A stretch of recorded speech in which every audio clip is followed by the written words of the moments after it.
ఏలూరు జిల్లాలో భారీ వర్షం కురుస్తోంది. జంగారెడ్డిగూడెం పరిసర ప్రాంతాల్లో భారీ ఈదురుగాలతో కూడినటువంటి వర్షం పడుతోంది. పంట చేతికొచ్చే సమయంలో గాలివాన రావడంతో రైతులు అగచాట్లు పడుతున్నారు.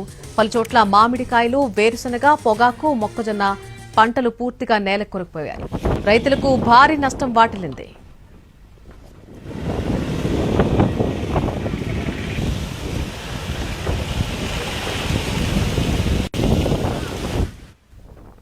ఏలూరు జిల్లాలో భారీ వర్షం కురుస్తోంది. జంగారెడ్డిగూడెం పరిసర ప్రాంతాల్లో భారీ ఈదురుగాలతో కూడినటువంటి వర్షం పడుతోంది.